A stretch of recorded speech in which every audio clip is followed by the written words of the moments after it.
ஆண்டவராக இருக்கிற இயேசுவின் நாமத்தினாலே உங்கள் யாவரையும் நான் வாழ்த்துகிறேன். இந்த நாளிலும் கூட தேவனுடைய செய்திக்கு ஆதாரமாய் உபாகமம் 1வது அதிகாரம் 11வது வசனத்தை நான் வாசிக்கிறேன். நீங்கள் இப்பொழுது இருக்கிறதை பார்க்கிலும் 1000 மடங்கு அதிகமாகும்படி உங்கள் பிதாக்களின் தேவனாகிய கர்த்தர் உங்களுக்கு சொல்லியபடியே உங்களை ஆசீர்வதிப்பாராக. ஒரு ஆமென் சொல்லுங்களேன். அல்லேலூயா, அல்லேலூயா. இந்த செப்டம்பர் மாதம் என்பது ஒரு விசேஷித்த மாதமாய் இருக்கிறது. இது கர்த்தருடைய வாக்குத்தத்தத்தின் மாதம். இது கர்த்தருடைய வாக்குத்தத்தத்தின் மாதமாய் இருக்கிறது. கர்த்தருடைய வாக்குத்தத்தம் தேவனுடைய பிள்ளைகளுடைய வாழ்க்கையில ஒவ்வொரு நாளும் நிறைவேறுகிற நாட்களாய் இருக்கிறது. இந்த அதிகாரத்தை நீங்கள் கவனித்து பார்ப்பீர்களே ஆனால் ஆண்டவர் சொல்லுகிற வார்த்தையை நீங்கள் கவனியுங்கள்.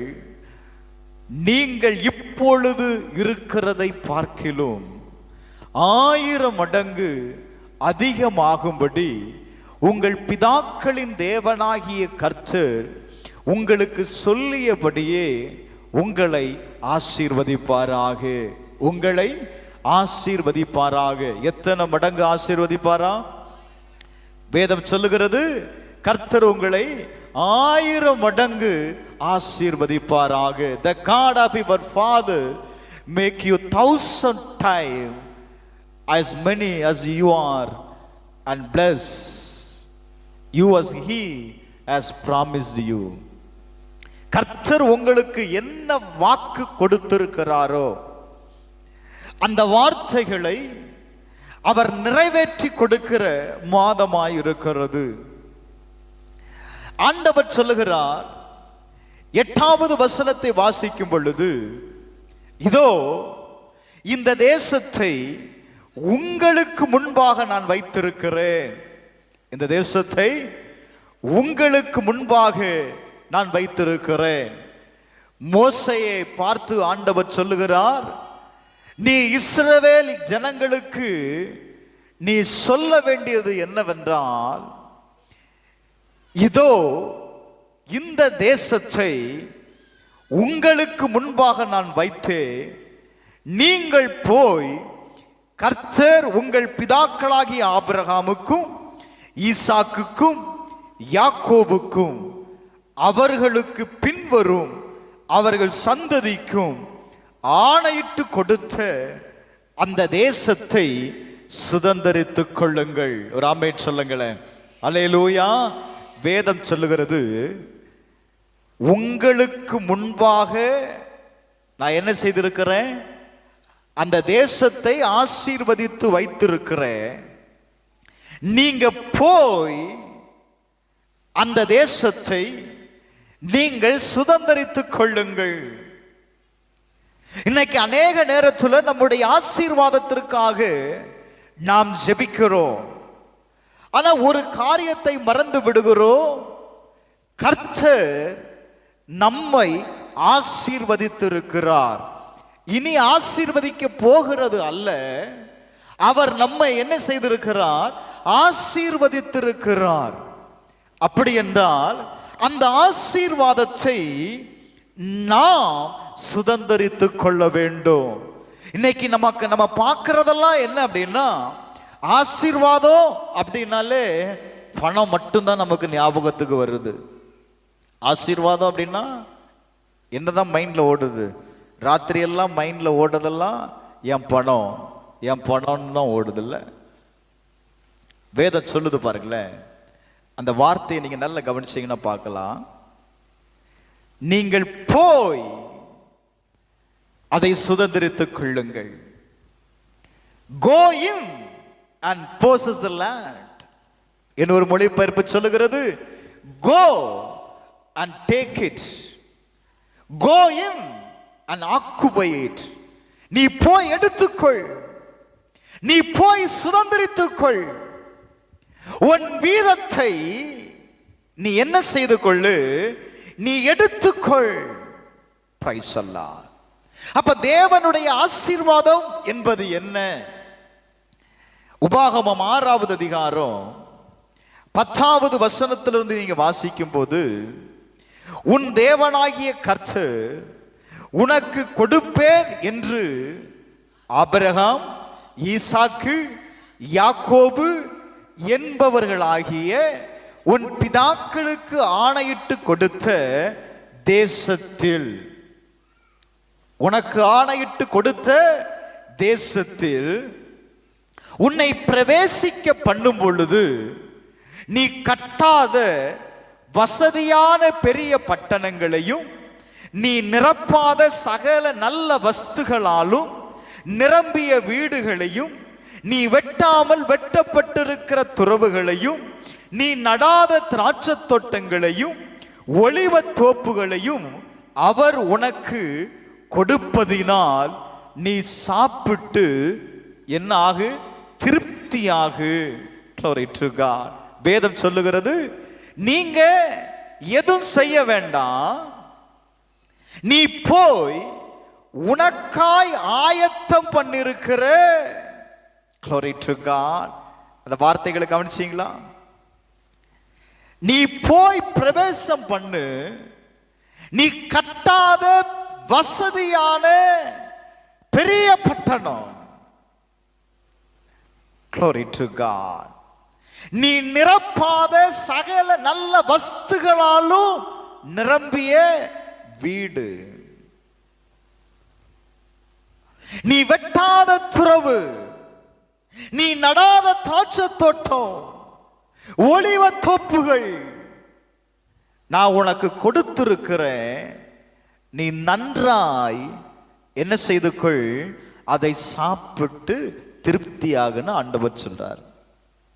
உபாகமம் 28வது அதிகாரம் 11வது வசனத்தை வாசித்து பாருங்க. அங்க எழுதப்பட்டிருக்கிறது, உனக்கு கொடுப்பேன் என்று கர்த்தர் உன் பிதாக்களுக்கு ஆணையிட்ட தேசத்தில் கர்த்தர் உன் கற்பத்தின் கனியிலும் உன் மிருக ஜீவன்களில் பலனிலும் உன் நிலத்தின் கனியிலும் உனக்கு என்ன செய்வார்? பரிபூரணமான நன்மையை உண்டாக கட்டளையிடுவார். வேதம் ரொம்ப அழகா சொல்லுது, உன் கற்பத்தின் கனியிலும் உன் மிருக ஜீவன்களின் பலனிலும் உன் நிலத்தின் கனியிலும் உனக்கு என்ன உண்டாகும்? பரிபூரணமான நன்மை உண்டாகும். வேதம் சொல்லுகிறது, நீ செய்கிற வேலைகளில், நீ செய்கிற தொழிலில் உனக்கு என்ன தருவேன்?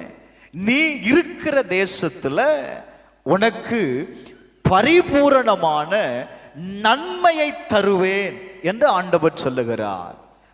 மோசே யோசுவாவை பார்த்து சொல்லும் பொழுது, இந்த ஜனங்களை நீ அழைத்து கொண்டு போய் தேவன் அவர்களுக்கு வாக்கு கொடுத்த அந்த தேசத்தை நீ என்ன செய்?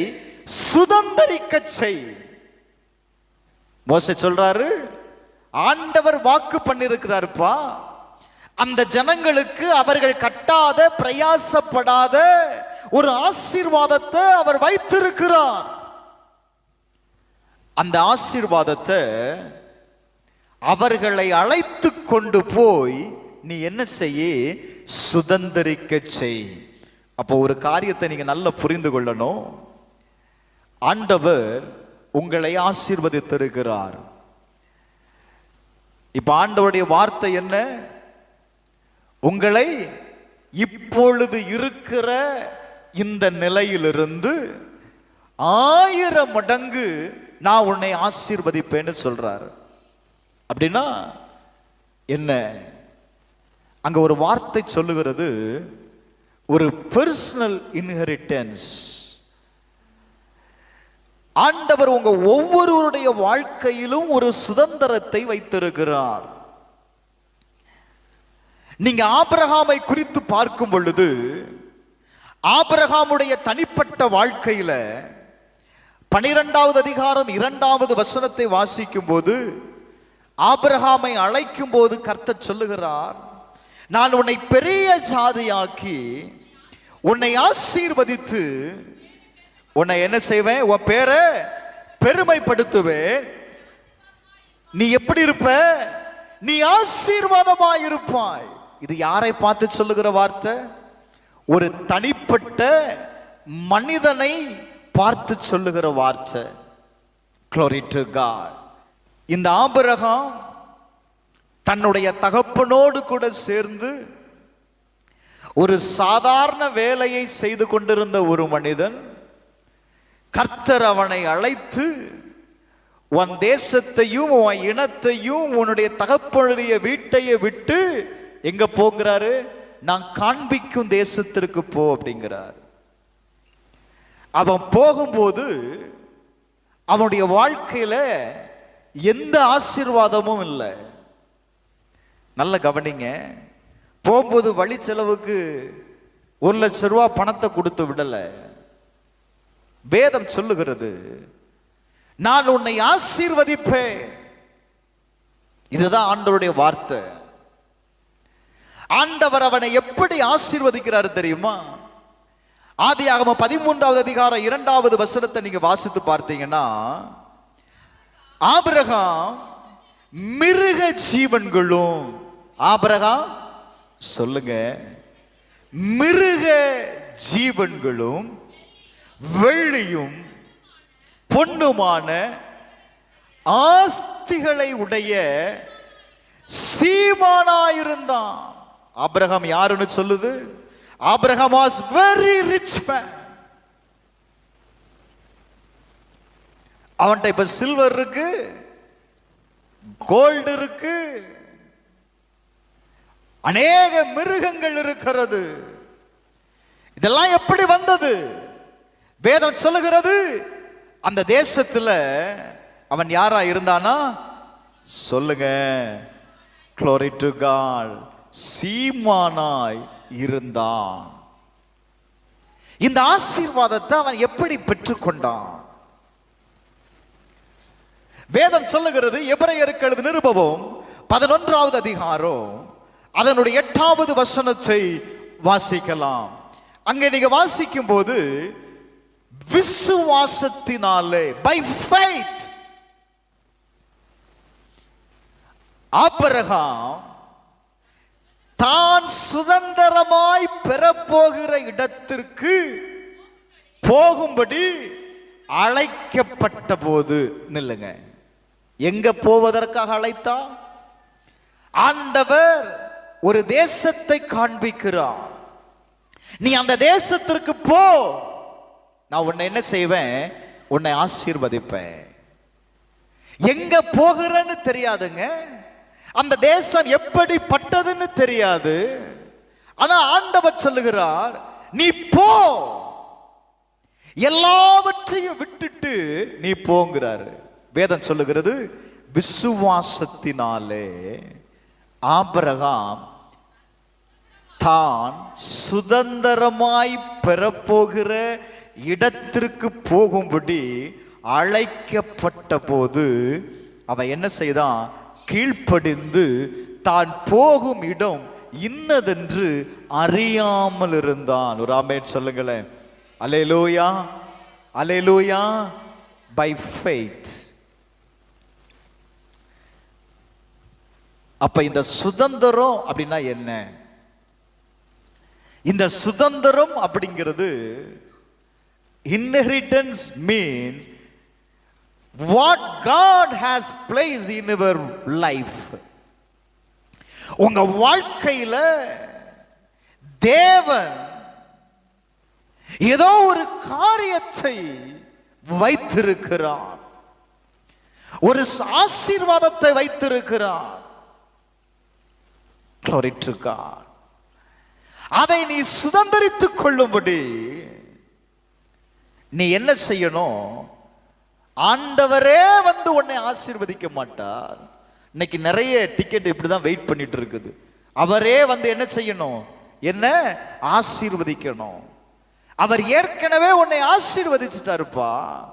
ஆனா வேதம் சொல்லுகிறது, அந்த ஆசீர்வாதத்தை பெற்றுக் கொள்வதற்கு நீ போய் அதை என்ன செய்து கொள், எடுத்துக்கொள். இந்த ஆசீர்வாதம், நான் சொல்லுகிற ஆசீர்வாதம், glory to God, இது பணத்தை மட்டும் குறிக்கிறது அல்ல. பணம் நான் தேவை இல்லைன்னு சொல்லல. பணம் எல்லாற்றுக்கும் உதவும். அதே நேரத்தில் பணம் உங்களை ஐஸ்வர்யவான்களாய் மாற்றாது. பணம் உங்களை செல்வந்தனாய் மாற்றாது. நல்ல கவனிங்க, நான் சொல்லுகிற இந்த இன்ஹெரிட்டன்ஸ், இந்த ஆசீர்வாதம் என்பது உங்களுடைய பரம்பரை சொத்து. நம்ம சொல்லுவோம்ல, பரம்பரை சொத்து. ஆண்டவர் சொன்னார், நீ கட்டாத வீட்டை, நீ நிரப்பாத எல்லா வஸ்துகளாலும் உன்னுடைய வீடு என்ன செய்யப்பட்டிருக்கோ. நீங்க அதுக்காக ஏதாவது கிரயத்தை கொடுத்தீங்களா? நீங்க கட்டினீங்களா? இல்ல. ஆண்டவர் சொல்றாரு, அப்படிப்பட்ட ஆசீர்வாதத்தை நான் உனக்கு கொடுத்திருக்கிறேன். இந்த ஆசீர்வாதம் எங்க இருந்து வருகிறது அப்படின்னா, there is a inheritance from the bloodline. இது எங்க இருந்து வருது அப்படின்னா, இது நம்முடைய தலைமுறையிலிருந்து வருது. கொஞ்சம் நீங்க நல்லா கவனிக்கணும். இந்த சப்ஜெக்டை நீங்க ஆழமாய் புரிந்து கொள்ளணும். இந்த உலகத்தில் இருக்கிற ஐஸ்வர்யவான்களை அல்லது பணக்காரர்களை நீங்க எடுத்து பார்ப்பீர்களே, ஆனால் அவங்களுடைய வாழ்க்கையில அவங்களுடைய தலைமுறை ஆசீர்வாதமாய் இருந்ததுனால அந்த சொத்துக்கள், அவருடைய உடைமைகள் அவர்களை யாராய் மாற்றி விடுகிறது? ஒரு ஐஸ்வர்யவனாக மாற்றி விடுகிறது. கொஞ்சம் நல்ல கவனிங்க. இந்த ஐஸ்வர்யம் என்கிற வார்த்தை, ரிச் அப்படின்னா என்ன அர்த்தம்? ஆவிக்குரிய அர்த்தம் என்ன அப்படின்னா, இந்த ஆசீர்வாதத்தை நீங்க பணத்துல வாங்க முடியாது. We cannot purchase the blessing with money.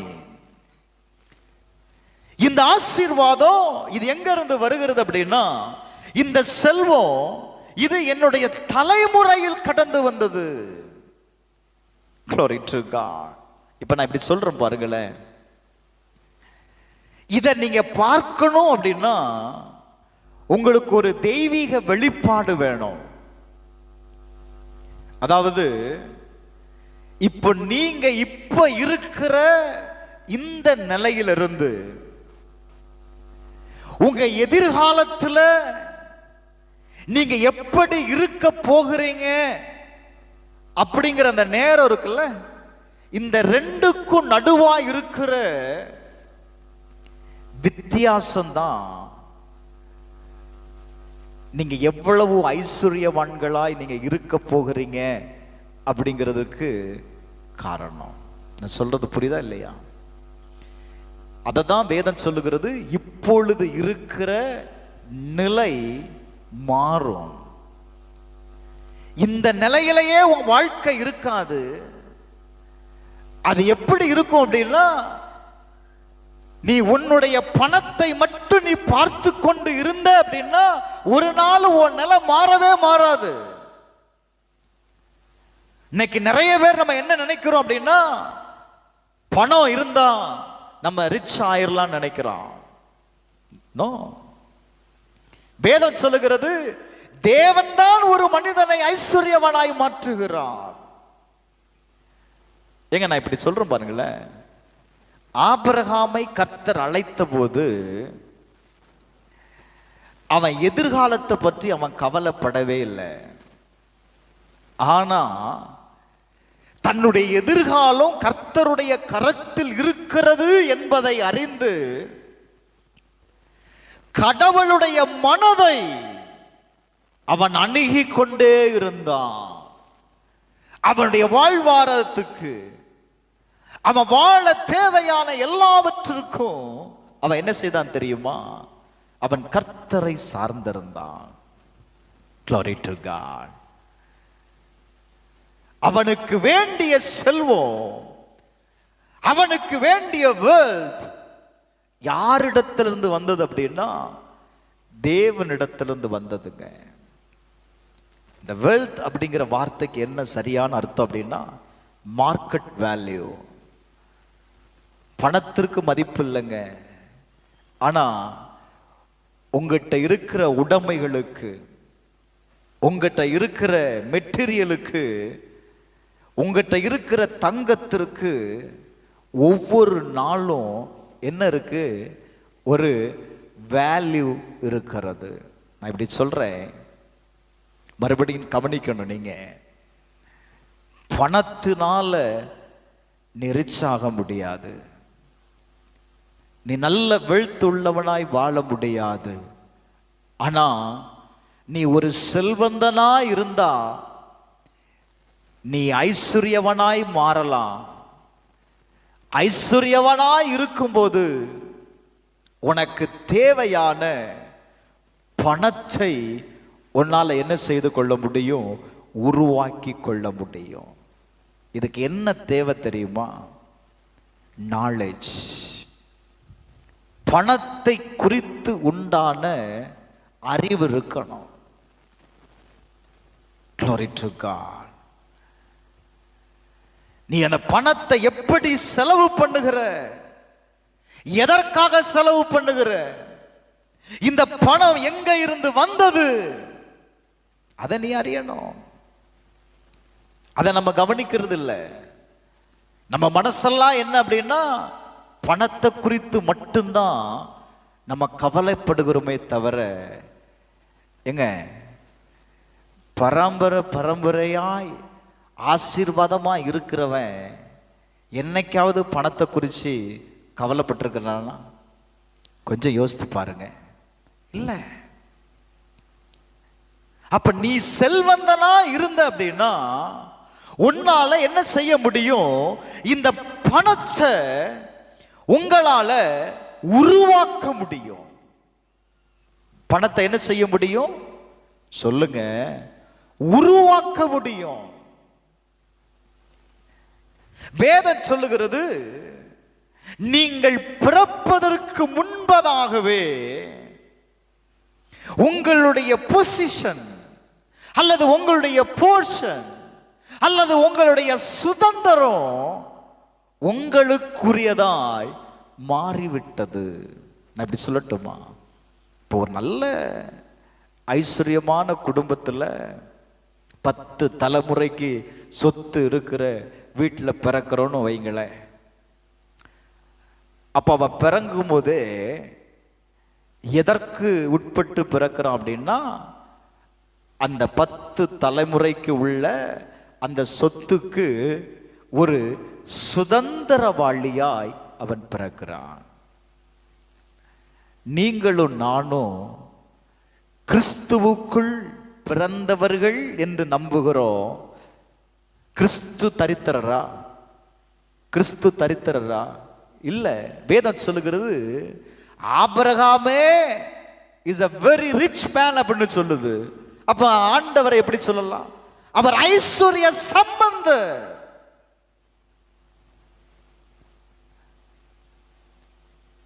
அந்த உலகத்திலேயே அவர் தான் யாரு? Rich man. இப்ப அவர் சொல்றாரு, அவருக்குள் நீ பிறந்திருக்கிற. அப்ப நீங்க யாரு? சொல்லுங்க. நீங்களும் அந்த ஐஸ்வர்யத்திற்கு, அந்த சுதந்திரத்திற்கு பங்குள்ளவர்களாய் இருக்கிறீர்கள். இன்னைக்கு அது நமக்கு தெரியல. என்ன தெரியல அப்படின்னா அந்த ஐஸ்வர்யத்தை, தலைமுறையின் சொத்தை அல்லது அப்பன் சொத்தை எப்படி பயன்படுத்துவதுன்னு தெரியல. உங்களுக்கு ஒரு ரகசியத்தை சொல்றோம் பாருங்க. எலிசபெத் சிஸ்டர் இருக்காங்களா? காணும். அவங்கள இருக்காங்களா? அவங்க தாத்தாவுக்கு ஒரு பெரிய ப்ராப்பர்ட்டி இருக்கு, இடம் இருக்கு. அது எத்தனையோ கோடிக்கு, 6 கோடியாமா, 6 கோடிக்கு போகுமா. யாரு சொத்து?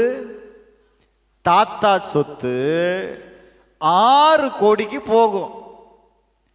இந்த 6 கோடிக்கு ஒரு சுதந்திரவாளியா யார் இருக்கிறாங்க? அந்த சிஸ்டர் எலிசபெத் இருக்கிறாங்க. இப்ப என்னன்னா, அந்த சுதந்திர பாகத்தை அனுபவிக்க தெரியல. சொத்து இருக்கு. எத்தனை கோடிக்கு இருக்கு? 6 கோடிக்கு இருக்கு. ஆனா இன்னைக்கு அவங்க என்ன பண்றாங்க? கஷ்டப்பட்டுட்டு இருக்கிறாங்க. என்ன காரணம்னு நினைக்கிறீங்க? அவங்கள பார்த்தா 6 கோடி சொத்து உள்ள ஆள் மாதிரியே தெரியுது. சொல்லுங்க, அவங்க சம்பாதிச்சாங்களா? இல்ல, அவருடைய முற்பிதாக்களின் ஆசீர்வாதம். இப்ப என்ன செய்ய முடியல அப்படின்னா, அந்த சுதந்திர பாகத்தை இவங்களால அனுபவிக்க முடியல. என்ன காரணம்? க்ளோரிட்டுக்கா, நான் தான் எங்க தாத்தாவுடைய பேத்தி எலிசபெத் அப்படின்னு போய் சொன்ன உடனே அந்த சொத்தை கொடுத்துருவாங்களா இவங்களுக்கு? இல்ல, லீகலா வாரிசு சர்டிபிகேட் வாங்கி அதை அப்ளை பண்ணும்போது இவங்க தான் இந்த சுதந்திரத்திற்கு உரிமையாளர் சொல்லி ஒரு அங்கீகாரத்தை பெற்றுக்கொள்ளணும். சொத்து இருக்கு, ஆனா என்ன செய்ய முடியல? அனுபவிக்க முடியல. அதை பணமாய் மாற்ற முடியல. லிசன், ஆபிரகாமை குறித்து வேதத்தில் சொல்லும்போது எப்படி ஆபிரகாம் ஆசீர்வதிக்கப்பட்டான் நீங்க வாசித்து பாருங்க. ஆதியாகமம் 26வது அதிகாரம் 4வது வசனத்தை வாசிக்கும் போது, ஆபிரகாம் என்ன செய்தான்பா? என் சொல்லுக்கு கீழ்ப்படிந்து என் விதிகளையும் என் கற்பனைகளையும் என் நியமங்களையும் என் பிரமாணங்களையும் கை கொண்டபடியினால். அல்லோ, ஆபிரகாமுக்கு ஆண்டவர் உடனே ஆசீர்வாதத்தை கொடுத்தாரா? சொல்லுங்க. சில்வரையும் கோல்டையும் உடனே கொடுத்தாரா? வேதம் சொல்லுகிறது, அவன் என்ன செய்தான்? ஆபிரகாம் obeyed me, அவன் கீழ்ப்படிந்தான். இன்னொரு மொழிபெயர்ப்பில் சொல்லுது, because Abraham obeyed me and did everything I required of him. அவனிடத்திலிருந்து நான் எதையெல்லாம் எதிர்பார்த்தேனோ, எதெல்லாம் எனக்கு தேவைப்பட்டதோ அதையெல்லாம் அவன் செய்தான். கர்த்தர் உங்க வாழ்க்கையில எதிர்பார்க்கிறத செய்றீங்களா? சொல்லுங்க. சத்தம் வரலையே. ஆபிரகாம் ஆண்டவர் சொல்றாரு, எப்பா ஆபிரகாமே, 22வது அதிகாரம் 1வது வசனத்துல ஆபிரகாமே அப்படின்னு கூப்பிடுறாரு. இதோ நான் இருக்கிற ஆண்டவரேன்னு சொல்றாரு. உடனே அவன் சொல்றாரு, உன் புத்திரனும் ஏகசுதனும் நேசகுமாரனுமாக ஈசோக்கை நீ அழைத்து கொண்டு நான் காண்பிக்கிற தேசத்திற்கு போ, அங்க நான் குறித்த மலையில கொண்டு போய் அவனை என்ன செய்? தகன பலி இடுங்கிறாரு. செய்வீங்களா? ஒத்த பிள்ளைய வச்சிருக்கிற, இத போய் தகன பலியா கொடுக்க சொல்றாரு. உனக்கு கொஞ்சமாவது அறிவு இருக்கா ஆண்டவரே? ஒரு 10 இருந்தா கூட பரவாயில்ல, ஒன்னே ஒண்ணு வச்சிருக்கிறேன், ஆண்டவர் மாட்டேன்னு சொன்னானா? வேதம் சொல்லுது, அவன் அதிகாலையில எழுந்து தன் பிள்ளையை அழைத்து கொண்டு கர்த்தர் சொன்ன இடத்திற்கு கடந்து போய், glory to God, அவர் என்ன செய்தான் தெரியுமா? 9வது வசனம், தேவன் அவனுக்கு சொல்லி இருந்த இடத்திற்கு வந்தார்கள். அங்கே ஆபிரகாம் ஒரு பலிபீடத்தை உண்டாக்கி கட்டைகளை அடுக்கி தன் குமாரனாகிய ஈசாக்கை கட்டி அந்த பலிபீடத்தில் அடுக்கிய கட்டைகளின் மேல் அவரை கிடத்தினான். இப்ப என்ன செய்யறான்? ஆபிரகாம் தன் குமாரனை வெட்டும்படி தன் கையை நீட்டி கத்தியை எடுக்கிறான். இப்போ ஒரு சத்தம் வருகிறது, ஆபிரகாமே பிள்ளையாண்டான் மேல் என்ன செய்யாத, ஓ கைய போடாத. 16வது வசனம், நீ உன் புத்திரன் என்றும் பாராமல் உன் ஏகசுதன் என்றும் பாராமல் அவனை ஒப்பு கொடுத்து இந்த காரியத்தை நீ செய்தபடியா. அடுத்த வார்த்தை சொல்லுது, நான் உன்னை என்ன செய்வப்பா, ஆசீர்வதிக்கவே ஆசீர்வதிப்பேன். ஒரு ஆமேன் சொல்லுங்களேன். சொல்ல மாட்டீங்களா? வராத சத்தம். என் சொல்லின்படி நீ செய்தபடியினால நான் உன்னை என்ன செய்வேன், ஆசீர்வதிப்பேன். இப்ப தேவனுடைய அந்த சுதந்திரத்தை நீங்கள் பெற்றுக்கொள்ளணும் அப்படின்னா வேதம் சொல்லுகிறது, ஆபிரகாம் என் சொல்லுக்கு கீழ்ப்படிந்து விதிகளையும் என் கற்பனைகளையும் என் நியமங்களையும் என்னுடைய பிரமாணங்களையும் அவ என்ன செய்தான், கை கொண்டான். தேவனுடைய ஆசீர்வாதத்தை நாம் பெற்றுக்கொள்வதற்கு, சுதந்தரித்துக் கொள்வதற்கு அல்லது எடுத்துக் கொள்வதற்கு ஆண்டவர் எதை கொடுத்திருக்கிறார்? சில விதிகளை கொடுத்திருக்கிறார், கற்பனைகளை கொடுத்திருக்கிறார்,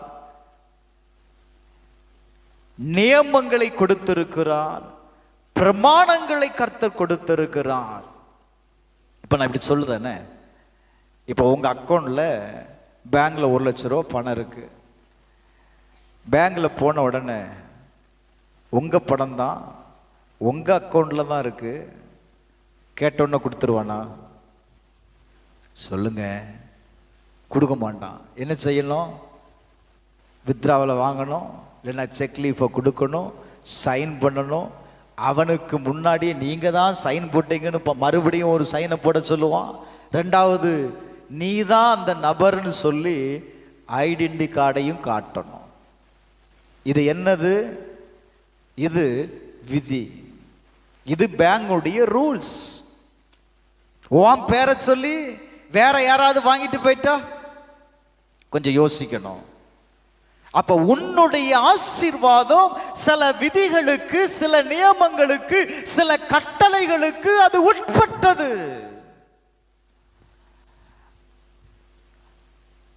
அப்போஸ்தலனாகிய பவுலே ஆண்டவர் பேசுறார் பாருங்களேன்.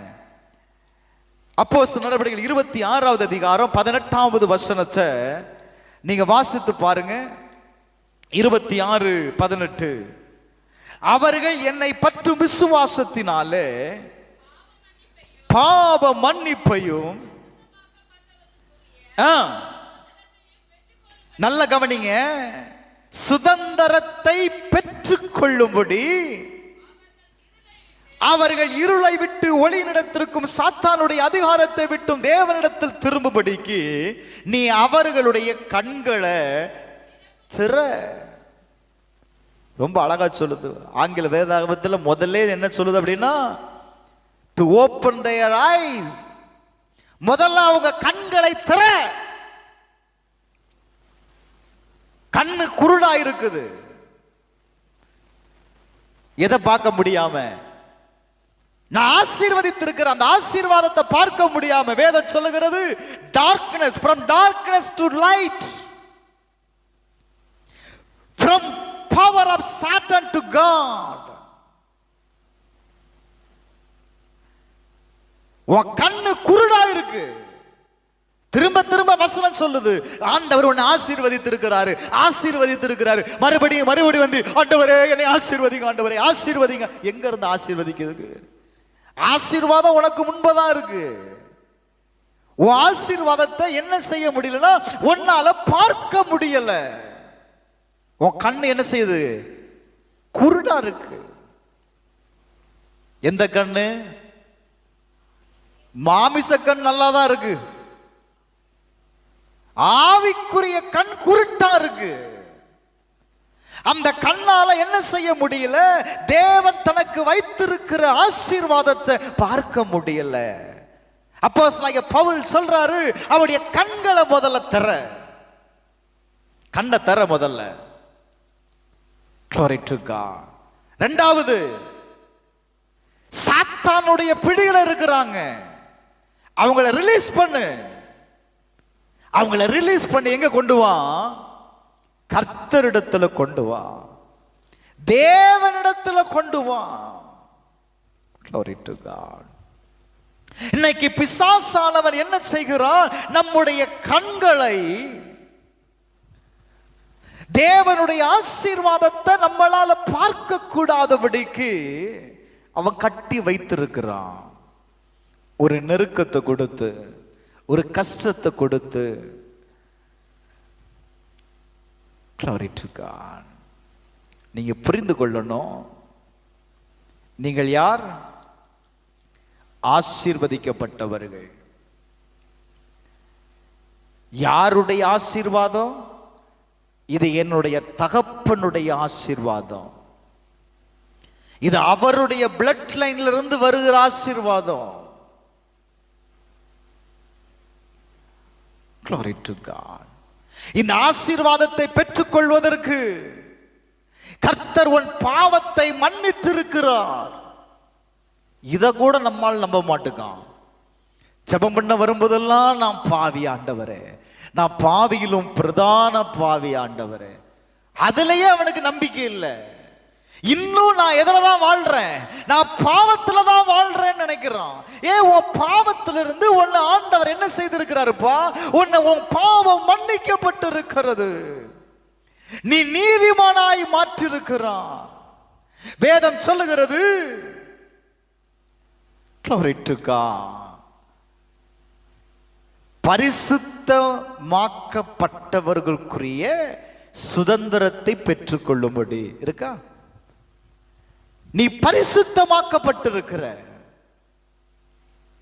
எதற்காக பரிசுத்தமாக்கப்பட்டிருக்கிற?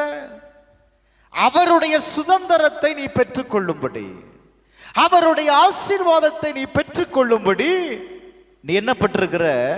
பரிசுத்தமாக்கப்பட்டிருக்கிற. அப்புறம் தகுதிக்கு அங்க என்ன தேவையில்லை. கர்த்தர் உங்களை என்னையும் குவாலிஃபை பண்ணிட்டாரு.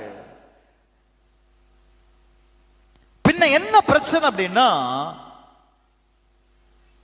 பவர் ஆஃப் சாத்தான், அவனுடைய வல்லமை நம்மை கட்டி வைத்திருக்கிறது. எங்க வர முடியாம, தேவனிடத்தில் வர முடியாம நம்ம கட்டி வைத்திருக்கிறது. கண்ணு தெரியல, கண்ணு குருடாக்கப்பட்டிருக்கிறது. கொஞ்சம் நல்ல கவனி. ஆண்டவர் சொல்றார், முதல்ல அவங்களுடைய கண்ணை தர. Open their eyes to their true condition. அவங்களுடைய நிலை, உண்மையான நிலை என்ன என்பதை அவர்கள் அறிந்து கொள்ளும்படி அவருடைய கண்களை என்ன செய்? திற. நீ யாருன்னு உன்னால பார்க்க முடியலையே. நிறைய பேருக்கு தான் பிரச்சனை. ஒரு வார்த்தை மட்டும் தெரியும், நான் விசுவாசிங்க, நான் பெந்தகோஸ்து சர்ச்சுக்கு போறேங்க. இதுல மட்டும் எந்த குறைச்சலும் கிடையாது. ரட்சிக்கப்பட்டிருக்கிறீங்களா? எப்ப ரட்சிக்கப்பட்டீங்க? எப்படி ரட்சிக்கப்பட்டீங்க? அதெல்லாம் தெரியாது. ஒண்ணு தெரியும், நான் விசுவாசி. விசுவாசி தான். உன்னுடைய ட்ரூ வேல்யூ என்ன? உன்னுடைய மதிப்பு என்ன? அதை நீ பார்க்கணும். அதை நீ பார்ப்பதற்காக உன் கண்களை திற. Glory to God. இந்த வார்த்தை சொல்லுகிறது, அவங்க அந்த சுதந்திரத்தை என் பிள்ளைகளுக்கு நான் கொடுத்திருக்கிறேன்ல, அதை அவர்கள் பெற்றுக்கொள்வதற்கு. இன்னும் நீங்க ஒரு சைஸா பார்க்கற பார்த்தா வாசிங்களேன். கலாத்தியர் 4வது அதிகாரம் 1வது வசனத்திலிருந்து வாசிங்க. கலாத்தியர் 4வது அதிகாரம் 1வது வசனம். நான் சொல்லுகிறது என்னவெனில், சுதந்திரவாளியானவன், நல்லா கவனிங்க, சுதந்திரவாளியானவன் எல்லாவற்றுக்கும் எஜமானனாய் இருந்தும், எல்லாவற்றுக்கும் சுதந்திரவாளி யாரு? எல்லாவற்றுக்கும் எஜமானனாய் இருந்தும் அவன் சிறு பிள்ளையாய் இருக்கும் காலமளவும் அவனுக்கும் அடிமையானவனுக்கும் வித்தியாசமே இல்லை. என்ன புரிஞ்சுது? ஒரு சுதந்திரவாளி அவன் சிறு பிள்ளையா இருக்கிறது வர அவன் யாருங்க? அவன் வருங்கால எஜமான் இல்ல? அந்த சொத்துக்கு அவன் யாரு? அவன் எஜமான். ஆனா அந்த சொத்தை அவன் எடுத்து கொள்ளணும் அப்படின்னா, அவன் சுதந்திரித்து கொள்ளணும் அப்படின்னா அவன் யாரா இருக்கணும்? அவன் இந்திய குடிமகனாய் இருக்கிறது வர 18 வயசா? 18 வயசு வர அவன் காத்திருக்கணும். சரிதானா? இப்போ அவன் அந்த நாள் வரையிலும் யாரா இருக்கிறானா? எஜமானனா இருந்தும் சிறு பிள்ளையா இருக்கிறதுனால இவன் இப்ப யாரை போல இருக்கிறான்? தன் வீட்டில் இருக்கிற வேலைக்காரர்களில் ஒருவனை போல இருக்கிறான். அடுத்த வார்த்தை, தகப்பன் குறித்த காலம் வரைக்கும் அவன் காரியக்காரருக்கும் வீட்டு விசாரணைக்காரனுக்கும் கீழ்பட்டு இருக்கிறான். நல்ல கவனிங்க. காலம் வருகிற வர அவன் யாருக்கெல்லாம்? அந்த வீட்டில் இருக்கிற ஒவ்வொருடைய வார்த்தைக்கும் கீழ்பட்டவர்களாய் இருக்கிறான். அவனால சொல்ல முடியாது, ஏய் இந்த வேலையை செய், அதை செய். நான் யார் தெரியுமா? நான் எஜமானாக்கும், இத்தனை கோடி சொத்துக்கு நான் உரிமையை உள்ளவன், நான் தான் ஒரே வாரிசு, நான் சொன்னா நீ செய்யன்னு 10 வயசு குழந்தை சொல்ல முடியாது. அப்படியே நாமும் சிறு பிள்ளைகளாயிருந்த காலத்தில் இவ்வுலகத்தின் வழிபாடுகளுக்கு எப்படி இருந்தோம்? அடிமைப்பட்டவர்களாயிருந்தோம். எப்போ? ரட்சிக்கப்படுவதற்கு முன்னாடி.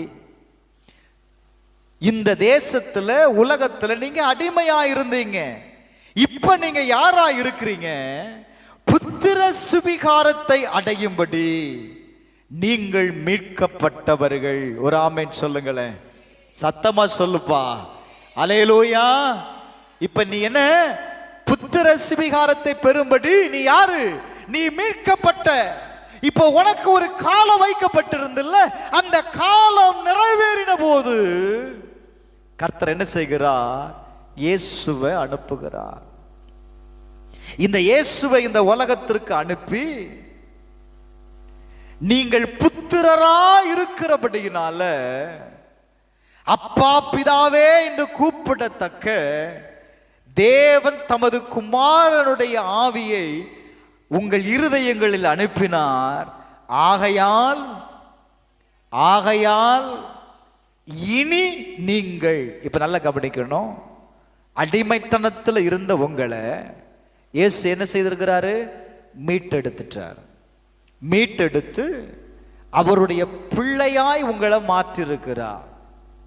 அது மாத்திரமல்ல, வேதம் சொல்லுகிறது, தேவன் அவருடைய ஆவியவே உங்க இருதயத்தில் கொடுத்திருக்கிறார். இப்போ உங்க இருதயத்திற்குள்ள இருக்கிற என்ன ஆவி?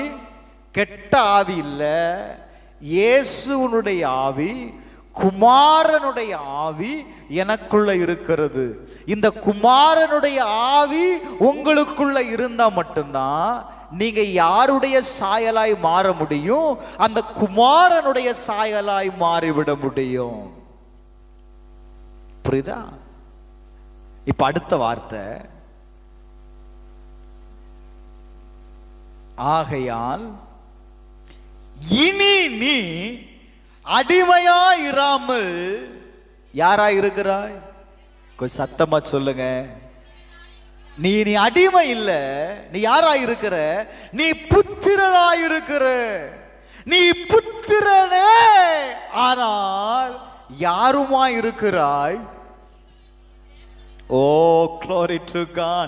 கிறிஸ்துவின் மூலமாய். யார் மூலமாய்? கிறிஸ்துவின் மூலமாய் நீ தேவனுடைய சுதந்திரவாளி ஆயிருக்கிற. எல்லா கரங்களை தட்டி கர்த்தரை மகிமைப்படுத்தலாமே. ஹல்லேலூயா, ஹல்லேலூயா. இப்ப அந்த கிறிஸ்துவனுடைய சுதந்திரம், கிறிஸ்துவனுடைய ஐஸ்வர்யம் இப்ப யாருக்குள்ள வந்துருச்சு அப்படின்னா உங்களுக்குள்ள வந்துருச்சு. நீங்க யாருடைய சாயலா இருக்கிறீங்க? தேவகுமாரனுடைய சாயல். சில நேரத்தில் இப்படி நடக்கும், லீகலா எல்லாம் கரெக்டா இருக்கும், முக சாயல் வேறுபட்டு இருக்கும். இவனை பார்த்தா சுப்பிரமணி மகன் மாதிரி தெரியலையே, அவன் மொழியே திருட்டு மொழியா இருக்கு, எல்லா டாக்குமெண்ட்டையும் மாத்திட்டு உள்ள போயிருவான், நான் தான் சுப்பிரமணிக்கு மகன்னு. சுப்பிரமணியோடு கூட இருந்த ஆளு சொல்லுவான், இவனை பார்த்தா சுப்பிரமணிக்கு பையன் மாதிரி தெரியல. எது காட்டி கொடுத்துரும்? என்னங்க, சாயல் காட்டி கொடுத்துரும்.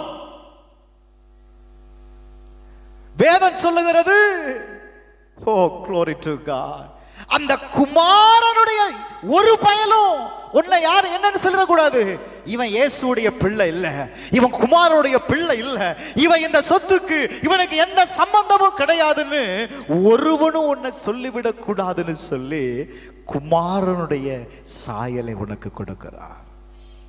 அல்லேலூயா. இப்ப நீங்க யாரா இருக்கிறீங்க? கிறிஸ்துவின் மூலமாய். யார் மூலமாய்? கிறிஸ்துவின் மூலமாய் தேவனுடைய சுதந்திரனாயிருக்கிறாய். விசுவாசிக்கிறீங்களா? அல்லேலூயா. பாட்டு மட்டும் பாடுறோம், நான் இயேசுவின் பிள்ளை, பயமே இல்லை, என்னாலும் சந்தோஷமே.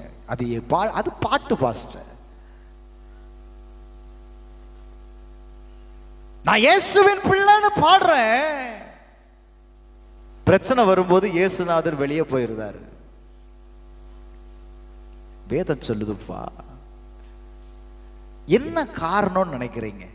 ஏங்க இவ்வளவு வசனம் இவ்வளவு அழகா சொல்லுது, என்ன காரணம் அப்படின்னா, இன்னும் நீ யாரா இருக்கிற? சிறு பிள்ளையா இருக்கிற. உலகத்தின் அடிமைக்கு, நீ அடிமைத்தனத்திற்கு அடிமைப்பட்டு இருக்கிறதுனால உங்களால எதை பார்க்க முடியல? தேவனுடைய ஆசீர்வாதத்தை பார்க்க முடியல. பிசாசு உன் கண்களை குருடாக்கி வைத்திருக்கிறான். இன்னைக்கு ஞாயிற்றுக்கிழமை வேலைக்கு வந்துரு, உனக்கு டபுள் ஓட்டி. சர்ச்சுக்கு வருவான் நம்மால், டபுள் சம்பளம் பாஸ்டர். எப்படி வர்றது? ஏதாவது வீட்டு செலவுக்கு உதவி வாங்கல. பிசாசு எதை காட்டுறான்? பணத்தை காட்டுறான். இன்னைக்கு ரெண்டு டபுள் பணத்தை வாங்கிட்டு வந்துட்டு நாளைக்கு ஆஸ்பத்திரியில் போய் முதலா நிற்பான் நம்மாள். டபுள் பணம் ட்ரிபிள் பணமா செலவாயிரும். கொஞ்சம் யோசித்து பாரு. பிசாசு உங்களுடைய கண்களை குருடாக்குகிறான். பணத்திற்கு முக்கியத்துவம் கொடுக்காதங்க. பணம் எந்த இடத்துலையும் பணத்திற்கு முக்கியத்துவத்தை கொடுக்கல. பணம் எல்லாவற்றுக்கும் தேவைன்னு சொல்லுது. ஆனா நீங்க அதற்கு முக்கியத்துவத்தை கொடுக்காம உங்க தலைமுறைக்கு வைத்திருக்கிற அந்த சொத்தை நீங்க அனுபவிக்க பழகிக்கொள்ளுங்க. முதல்ல அதிலிருந்து செலவு பண்ண நீ கற்றுக்கோ. Glory to God. வேதம் சொல்லுகிறது, அப்போஸ்தலர் நடபடிகள் 20வது அதிகாரம் அதனுடைய 32வது வசனத்தை வாசித்து பாருங்களேன். Glory to God. இப்பொழுதும் சகோதரரே, நல்ல கவனிங்க, நீங்க பக்தி விருத்தி அடையவும், உங்க வாழ்க்கையில நீங்கள் விருத்தி அடைவதற்காகவும் பரிசுத்தமாக்கப்பட்ட அனைவருக்குள்ளும் உங்களுக்கு சுதந்திரத்தை கொடுக்க வல்லவராயிருக்கிற தேவனுக்கும், நல்லா கவனிக்கணும், உங்களுடைய சுதந்திரத்தை கொடுக்கிறவர் யாரு? தேவன். முதல்ல சொல்லுது, உங்களை விருத்தி அடைய செய்வது தேவன். உங்களை விருத்தி அடைய செய்வதும் உங்களுக்குன்னு இருக்குல்ல கொடுக்கப்பட்ட அந்த இன்ஹெரிட்டன்ஸ நீங்க சுதந்திரித்துக் கொள்வதற்கு வல்லவராயிருக்கிற தேவனுக்கும் அவருடைய கிருபை உள்ள வசனத்திற்கும் உங்களை ஒப்பு கொடுங்க. இங்கதான் பிரச்சனையே பாஸ்டர். வேதம் சொல்லுது, யாருக்கு? உங்களுக்கு சுதந்திரத்தை கொடுக்க வல்லவராயிருக்கிற. ஏன்னா அவருடைய சுதந்திரத்திலிருந்து தான் உங்களுக்கு கொடுக்கணும் இல்ல? சொல்லுங்க. அவருடைய சுதந்திரத்தில் இருந்துதான், அவருடைய ஐஸ்வர்யத்தில் இருந்துதான் ஆண்டவர் என்ன செய்யணும்? என் குறைவை நிறைவாக்கணும். அப்படின்னா வேதம் சொல்லுகிறது, என்னை என் சுதந்திரத்தை நான் அடைவதற்கு அல்லது நான் பெற்றுக்கொள்வதற்கு அல்லது எனக்கு அந்த சுதந்திரத்தை கொடுக்க வல்லவராய் இருக்கிற அவருக்கும் அவருடைய வார்த்தைக்கும் நீங்க உங்களை ஒப்பு கொடுக்கணும். இதுதான் கீழ்ப்படிதல். ரொம்ப சிம்பிள். ஆபிரகாமை அழைத்தார், உன்னை ஆசீர்வதிப்பேன் வாக்கு கொடுத்தார். அந்த வார்த்தையை அவன் நம்பினான். வார்த்தையை நம்பி அந்த வார்த்தைக்கு அவன் தன்னை ஒப்பு கொடுக்கிறான். நம்ம வார்த்தையெல்லாம் கேட்கிறோம், வார்த்தையெல்லாம் கேட்கிறோம், அதுல எந்த குறைச்சலும் இல்லை. ஆனா என்ன வரமாட்டுக்கு அப்படின்னா, அந்த வார்த்தைக்கு நாம் ஒப்பு கொடுக்கிறது இல்லை. ஆபிரகாம் விசுவாசத்தினாலே ஆபிரகாம் தான் சுதந்திரமாய் பெறப்போகிற இவ்விடத்திற்கு போகும்படி அழைக்கப்பட்ட போது கீழ்ப்படிந்து தான் போகும் இடம் இன்னதென்று அறியாமல் புறப்பட்டு போனான். அப்படின்னா என்ன அர்த்தம்? கர்த்தர் அவனுக்கு கொடுத்த அந்த வார்த்தைக்கு என்ன வார்த்தை? நான் உன்னை ஆசீர்வதிப்பேன், உன் பேரை பெருமைப்படுத்துவேன், உன் சந்ததிய நான் பெருக பண்ணுவேன். நம்ம என் ஆண்டவருடைய ஆசீர்வாதம் எப்பவுமே அது மல்டிபிகேஷன் தாங்க, அது பெருக்கத்தை தான் கொண்டு வரும். மனுஷன் பாருங்க கூட்டிகிட்டே இருப்பான். ஏன்னா ஈஸியா இருக்குல்ல, 1 2 3 4 கூட்டிடலாம், விரல்ல என்ன செய்யலாம்? கூட்டிடலாம். பெருக்க முடியுமா? முடியாது. வேதம் சொல்லுகிறது, அந்த வார்த்தையை அவன் நம்பினான். 2, அந்த வார்த்தைக்கு ஒப்பு கொடுத்தான். அந்த வார்த்தைக்கு அவன் என்ன செய்தான்? ஒப்பு கொடுத்தான். ஆண்டவருக்கு என்ன தேவை? அந்த வார்த்தை எனக்கு ரொம்ப பிடிச்சது. ஆண்டவர் அவனிடத்தில் எதெல்லாம் எதிர்பார்த்தாலோ அதையெல்லாம் அவன் செய்யக்கூடியவனாயிருந்தான். Glory to God. 2வது, கீப்பிங் மை கமாண்ட். நான் கட்டளையிட்டதெல்லாம் செய்தான், என் கட்டளைகளெல்லாம் கை கொண்டான். நான் என்னென்ன என்னுடைய இன்ஸ்ட்ரக்ஷன் எல்லாத்தையும் அவன் அப்படியே செய்தான். இந்த நாள்ல எதையாவது நான் சரியா செய்யறோமா? கொஞ்சம் யோசித்து பாருங்க. ஆபிரகாமுடைய ஆசீர்வாதத்திற்கு rich man, very rich man அப்படிங்குது.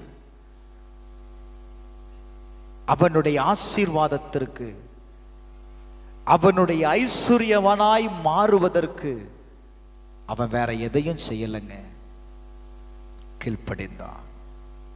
கடைசியா சொல்லி முடிக்கிறேன்னு, நீங்க ஒவ்வொருவரையும் நீங்க பார்த்தீங்க அப்படின்னா தம் வாழ்க்கையில ஐஸ்வர்யவானாய் அடைந்தவர்கள், நீங்க பார்க்கிற செல்வந்தர்கள் எல்லாருமே தம் வாழ்க்கையில சில ரூல்ஸ் வச்சிருப்பான்.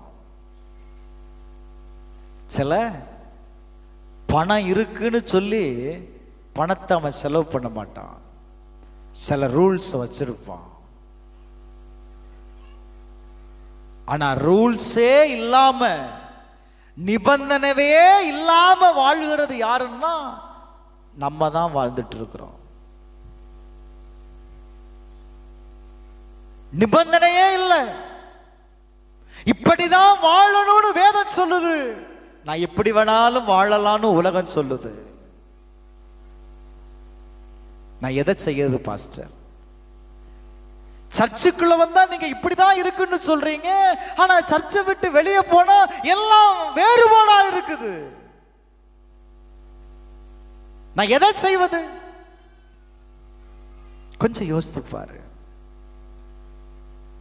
ஆண்டவர் சொல்றாருப்பா, உன் செல்வம் எனக்கு தேவையில்லை, உன் வெள்ளியும் பொண்ணும் எனக்கு தேவையில்லை, அவைகள் எல்லாம் என்னுடையவைகள், அதை நான் உனக்கு தரேன். என் வெள்ளியை தரேன், என்னுடைய பொண்ணு உன்னுடையது, எடுத்துக்கோ. ஆனா ஆண்டவர் எதை எதிர்பார்க்கிறார் அப்படின்னா, கீழ்ப்படி. நீ கொடு, அப்பொழுது உனக்கு கொடுக்கப்படும். நீ உண்மையா இருக்கிறியா? ஆண்டவர் கொடுத்திருக்கிற நியமங்களை நீ கடைபிடிக்கிறியா? கட்டளையாக தானே சொன்னாரு. நம்ம செய்யறோமா? அவனுடைய வாக்கு தத்துவம் நிறைவேறுகிற மாதம். நீங்களும் நானும் ஆபிரகாமுடைய சந்ததி. இதை பிலீவ் பண்ணு, இதை நம்புனே. இன்னைக்கும் யூதர்கள் அதை கிளைம் பண்றான். ஆபிரகாமுடைய சந்ததி, ஆபிரகாமுடைய ஆசீர்வாதத்திற்கு என் பிள்ளை சுதந்திரவாளின்னு சொல்லி இன்னைக்கும் ஆபிரகாமுடைய கல்லறையில அறிக்கை பண்ணி கொண்டு இருக்கிறோம். அதனாலதான் உலகத்திலேயே யூதர்கள் தாங்க ஐஸ்வர்யவான், யூதர்கள் தாங்க ரிச் மேன். சின்ன நாடுதான், ஆனா இந்த உலகத்திலேயே ஐஸ்வர்யவான் யாரு தெரியுமா?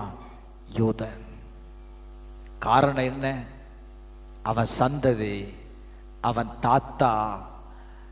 அவன் பணத்தை செலவு பண்ணல, அவன் தாத்தாவுடைய பணத்தை செலவு பண்றான். வேதம் சொல்லுகிறது, glory to God, 1000 மடங்கு இப்பொழுது இருக்கிறதை பார்க்கலாம் 1000 மடங்கு அதிகமாகும்படி உங்கள் பிதாக்களின் தேவனாகிய கர்த்தர் உங்களுக்கு சொல்லியபடியே உங்களை ஆசீர்வதிப்பார்.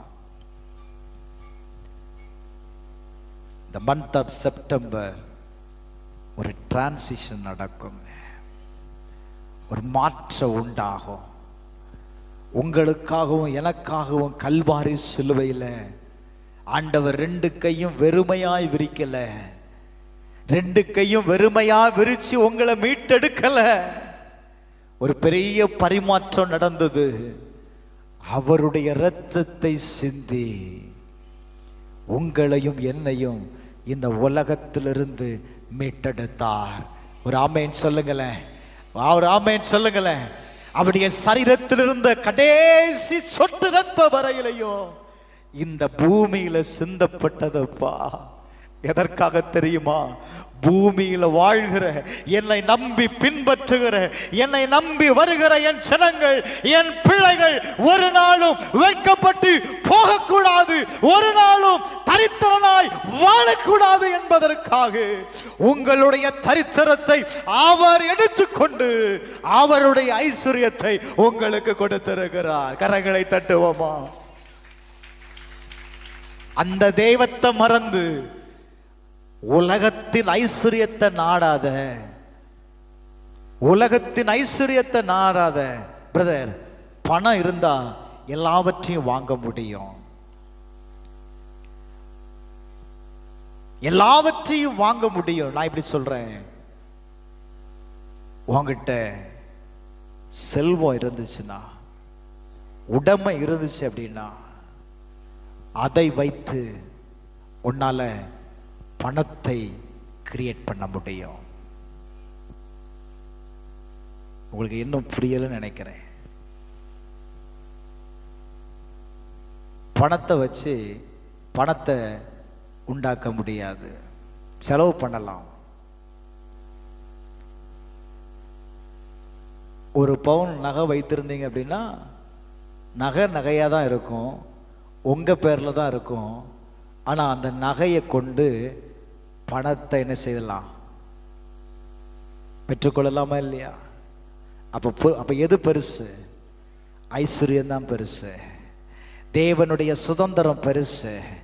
பணத்திற்காக, இந்த உலகத்தின் ஐஸ்வர்யத்திற்காக தேவனை விட்டு விடாத. உன்னுடைய மீட்பு பெரியது. நான் தாழ்மையா சொல்லுகிறேன், கட்டாயம் உங்க வாழ்க்கையில மாற்றங்கள் வரும். மாற்றங்கள் வருவதற்கு உங்களை ஒப்பு கொடுங்க. வசனம் என்ன சொல்லுதுன்னு பாருங்க. ஆபிரகாம் வேற எதையும் செய்யல, அவன் கீழ்ப்படிந்தான், நியமங்களை கை கொண்டான், கட்டளைகளை அவன் என்ன செய்தான்? அவன் கை கொண்டான். ஆண்டவர் அவன் வாழ்க்கையில எதையெல்லாம் எதிர்பார்க்காரோ அதையெல்லாம் செய்தாங்க. கர்த்தருக்காக ஊழியம் செய்யுங்க, கர்த்தருக்காக எதையாகிலும் செய்யுங்க. இன்னைக்கு மனுஷன் தனக்காக, தன் குடும்பத்திற்காக மட்டும்தான் ஓடுகிறானே தவிர மற்றவன் எந்த நிலையில இருந்தாலும் கவலைப்படுகிறதே கிடையாது. ஆனால் மற்றவர்களை பார்க்காத உங்களை நீங்க ஆராய்ந்து பார். நீங்கள் தேவனுடைய புத்திரர். ஒரு ஆமென் சொல்லுங்களேன். அல்லேலூயா, அல்லேலூயா, அல்லேலூயா, அல்லேலூயா. இப்போ ஒரு தெய்வீக வெளிப்பாடை நீ தேவனிடத்திலிருந்து பெற்றுக்கோ. என்ன வெளிப்பாடு? இப்போ இருக்கிற நிலை உங்களுக்கு தெரியும். உன் எதிர்காலத்தில், நான் எதிர்காலம்னா ரொம்ப நாளெல்லாம் சொல்லலை, இந்த மாதம் முடிவுனே வைத்துக்கோ. இந்த செப்டம்பர் மாதம் முடிவுக்குள்ள அல்லது இந்த வருஷம் முடிவுக்குள்ள என்னுடைய வாழ்க்கையில் நான் இந்த மாற்றத்தை நான் அடைவேன்னு நீங்கள் தான் முடிவு பண்ணணும். உங்கள் வாழ்க்கையை தீர்மானிக்கிறது நீங்கள் தான். உங்கள் வாழ்க்கையை தீர்மானிக்கிறது நீங்கள் தான். இப்போ தீர்மானம் பண்ணு. இப்போ இருக்கிற நிலை உங்களுக்கு தெரியும். நீங்கள் அடைய போகிற நிலையவும் நீங்களே தீர்மானம் பண்ணி கேட்ட வசனத்திற்கு உங்களை ஒப்பு கொடுங்க. Glory to God. நான் சொல்லுவேன், இப்போ இருக்கிற நிலைக்கும் உங்கள் எதிர்காலத்திற்கும் இருக்கிற அந்த இடைப்பட்ட தூரம்தான் க்ளோரி டு காட். நீங்கள் யாரா இருக்க விரும்புகிறீர்கள் என்பதற்குள்ள வித்தியாசம். நான் சொல்கிறேன், அந்த காலம் ரொம்ப தூரம் அல்ல, அந்த காலம் ரொம்ப தூரம் அல்ல. விதைப்பின் ஆண்டுக்குள் கடந்து வந்திருக்கிறீங்க. ஓ, மாற்றத்தின் மாதத்திற்குள் கடந்து வந்திருக்கிறீங்க. கர்த்தர் உங்கள் வாழ்க்கையில் ஒரு மாற்றத்தை கொடுக்க விரும்புகிறார். எப்போ நீ ஒப்பு கொடுக்கணும். சூழ்நிலையை பார்க்காத, ஐயோ எங்கள் அப்பாவை விட்டுட்டு போக சொல்கிறாரு, எங்கள் அம்மாவை விட்டுட்டு போக சொல்கிறாரு, நான் இத்தனை வருஷம் வாழ்ந்த இடத்தை விட்டுட்டு போக சொல்கிறாரு. ஆபிரகாம் எதையும் பார்க்கல. சூழ்நிலைகளை பார்த்தீங்கன்னா உங்களால் முன்னாடி போக முடியாது. சூழ்நிலைகளை பார்த்தீங்க அப்படின்னா உங்களால் அச்சீவ் பண்ண முடியாது. எந்த ஒரு மனிதன் சூழ்நிலையை பார்க்காம தன்னுடைய எதிர்காலத்தை பார்க்கிறானோ, தன்னுடைய எதிர்காலத்தை பார்க்கிறானோ, அவனால மட்டும்தான், பார்க்கிறவனால மட்டும்தான் அந்த காரியத்தை வெற்றி அடைய செய்ய முடியும். எதை பார்க்கணும்? உன் எதிர்காலத்தை பாரு. நீ பார்க்கிறது வரை உனக்கு சந்தேகமா தான் இருக்கும், இது நடக்குமோ நடக்காதோ. ஆபிரகாமுக்கு ஒரு பெரிய சந்தேகம் இருந்துச்சு. இவர் ஆசீர்வதிப்பன்னு சொல்லிட்டாரு, இதுவரையிலையும் ஆசீர்வதிக்கலையே, எப்ப நடக்கும்? அவரை நம்பி வேற இந்த கிழவியை கூட்டிட்டு வந்துட்டேனே, இது ஒவ்வொரு நாளும் சத்தம் போட்டுக்கிட்டே இருக்குது, எப்ப நடக்கும்? ஆண்டவர் அவனை அழைத்து வானத்தை, நட்சத்திரங்களை பார்க்க சொல்றாரு. இப்படி உன் சந்ததி இருக்கும்பா. அவன் வானத்தின் நட்சத்திரங்களை பார்த்ததுக்கு பிற்பாடு அவன் அதை குறித்து யோசிக்கவே இல்லை. ஒரு ஆமேன் சொல்லுங்களேன். அல்லேலூயா. உங்க எதிர்காலத்தை நீங்க பார்க்கறது வரதான் பிரச்சனை. நீங்க இப்பவுமே பார்த்துருங்க, இப்பவுமே பார்த்துருங்க. Glory to God. கர்த்தர் உங்களுக்கு வேண்டிய காரியத்தை செய்வார். எல்லாரும் ஒரு நிமிடம் எழுந்து நிற்போம். அப்படியே எல்லாம் தேவ சமூகத்தில் நான் சொல்லுவேன், கர்த்தர் உன்னோடு பேசியிருக்கிறார். 1000 மடங்கு உன்னை ஆசீர்வதிப்பேன்னு சொல்றாரு. நீ விதைக்கிற தேவ ராஜ்யத்தில் விதைக்கிற ஒரு விதை அது 1000 மடங்கு விளைய செய்கிற கர்த்தர். ஒரே ஒரு ஈசாக்கை அவன் பலி கொடுக்க அவன் துணிந்த போது அவனுடைய சந்ததி வானத்தின் நட்சத்திரங்களைப் போல மாறினது. திரளான ஜனங்களுக்கு அவன் தகப்பனாய் மாறினான். சகோதரனே, சகோதரியே, கர்த்தர் விரும்புகிற காரியத்தை செய்வாயா? கர்த்தர் உன்னிடத்தில் எதிர்பார்க்கிற காரியத்தை செய்வாயா? இன்னைக்கு ஒப்புக்கொடு, வசனத்துக்கு ஒப்புக்கொடுயா. சூழ்நிலைக்கு ஒன்று ஒப்பு கொடுக்காத. அநேக நேரத்தில் நாமே நம்மளை வஞ்சித்து விடுகிறோம், நாமே நம்மளை சாபத்திற்கு உட்படுத்தி விடுகிறோம். கர்த்தர் உன்னை ஆசீர்வதித்திருக்கிற நீ ஏன் சாபமாய் மாறணும்? ஏன் சாபமான ஒரு வாழ்க்கையை வாழணும்? கர்த்தருக்கு கொடுக்க வேண்டியதை கர்த்தருக்கு கொடுத்துறேன். கர்த்தர் உன்னிடத்தில் எதிர்பார்க்கிறத அவரிடத்தில் கொடுத்துறேன். உனக்காக வெள்ளியும் பொன்னும் அவரிடத்தில் இருக்கிறது.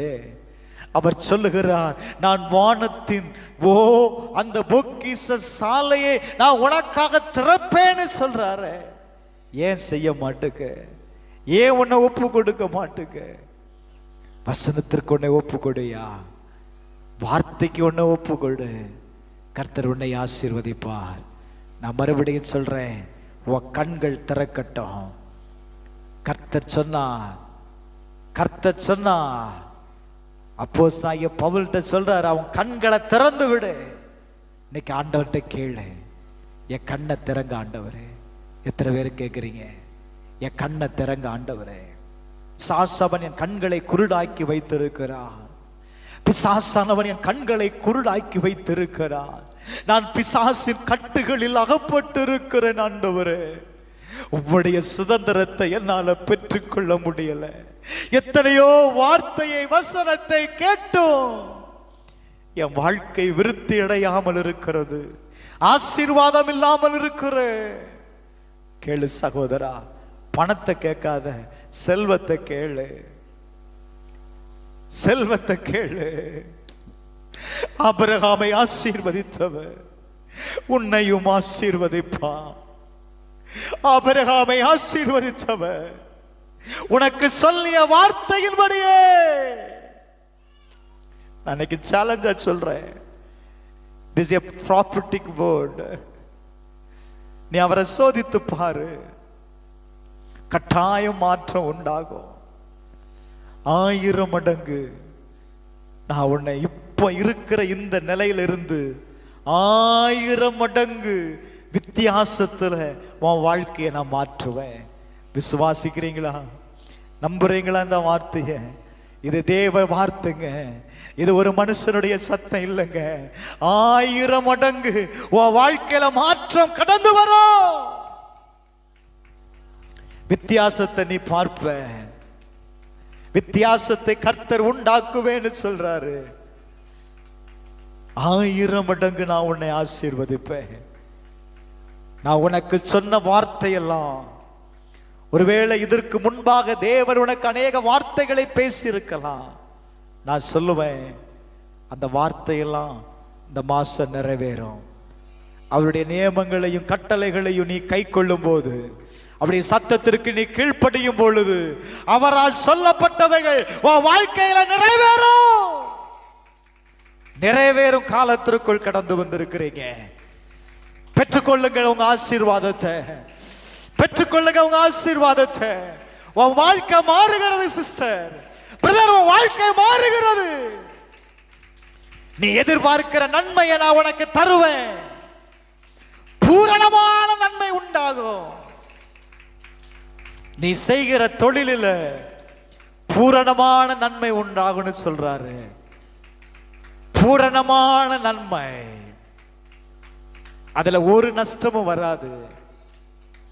பூரணமான நன்மை உண்டாக செய்வேன். கர்த்தருடைய வார்த்தை உனக்கு நேராய் கடந்து வருகிறது. ஒரே ஒரு நிமிடம் அவருடைய வார்த்தைக்கு ஒப்பு கொடுப்போமா? எத்தனை பேர் ஒப்பு கொடுக்கிறீங்க? கேட்ட வசனத்திற்கு என்னை ஒப்பு கொடுக்கிற ஆண்டவரே, உம்முடைய சத்தத்திற்கு கீழ்ப்படிந்து உம்முடைய நியமங்களையும் கட்டளைகளையும் கற்பனைகளையும் நான் கை கொள்ளுவேன்னு எத்தனை பேர் சொல்றீங்க? உங்க 2 கரங்களை ஆண்டவருக்கு நேராக உயர்த்தி சொல்லுங்க பார்க்கலாம். நான் கை கொள்ளும் ஆண்டவரேன்னு சொல்லுங்க. உங்க இருதயத்தில் கையை வைத்து சொல்லுங்க, நான் கை கொள்ளும் ஆண்டவரேன்னு சொல்லுங்க.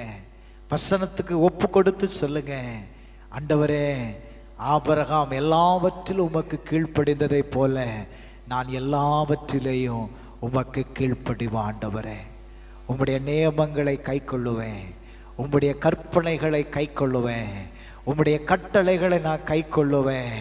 உங்க வசனத்திற்கு என்னை ஒப்பு கொடுக்கிறேன். இயேசுவின் நாமத்தில் கர்த்தருடைய சுதந்திரத்திற்கு நான் தகுதி உள்ளவனாய் இருக்கிற ஆண்டவரே, நீர் என்னை தகுதிப்படுத்திருக்கிறே.